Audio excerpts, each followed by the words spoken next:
Hello, take talk में आप सभी का स्वागत है। और आज फिर से एक कहानी, और आज फिर से ट्रेन की कहानी। पैसेंजर से भरी हुई थी, लोग बैठे हुए थे। कुछ 2 या 3 बच्चे कंपार्टमेंट में खूब शैतानी कर रहे थे, इधर से उधर, उधर से इधर। लोग सोच रहे थे कि ये बच्चे शैतानी बंद करें तो वो थोड़ा सा आराम करें।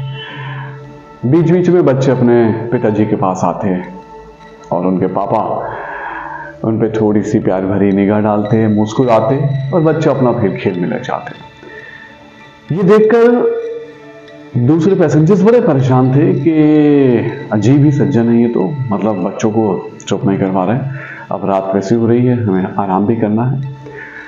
तो उनमें से एक पैसेंजर ने बच्चों के पिताजी से कहा कि भाई इन्हें शांत करवा लीजिए आप। तो पिताजी ने कहा कि मैं यही सोच रहा हूं कि इन्हें कैसे समझाऊं। तो पैसेंजर की कुछ समझ में नहीं आया। उन्होंने कहा मतलब आप क्या कहना चाहते हैं? तो उनके बच्चों के पिताजी ने कहा कि दरअसल इनकी माँ यानी कि मेरी पत्नी यहाँ मायके आई हुई थी और उनका एक्सीडेंट हो गया। अब वो इस दुनिया में नहीं रही। एक पल को सन्नाटा सा छा गया। फिर पिताजी ने कहा कि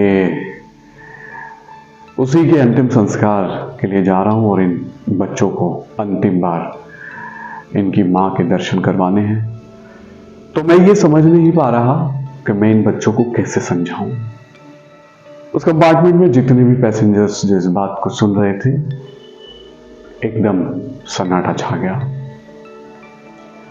बच्चे अभी भी शोर कर रहे थे, शैतानी कर रहे थे, बिल्कुल अनजान थे कि उनके साथ क्या हो गया है। लेकिन अब जो भी पैसेंजर्स थे उनकी अब सोच बदल गई। अब ये बच्चे उनको शैतान नहीं देख रहे थे, बल्कि ये वो मासूम फूल से नजर आ रहे थे जिनके लिए इन सभी पैसेंजर्स के दिल में प्यार और ममता का सैलाब उमड़ आया था।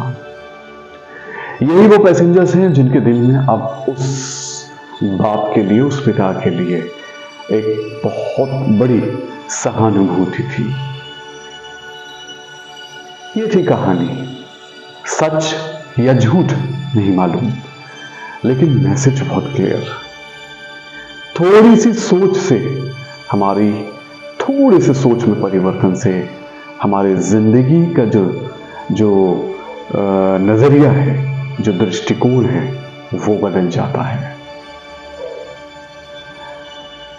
अपने नजरियों को, अपनी सोच को बदलने की कोशिश है, और उसके बाद जब हम इस सोच को, इस नजरिए को बदलेंगे तो खुद ब खुद लोगों के प्रति हमारी क्या सोच है उसमें भी बदलाव आएगा।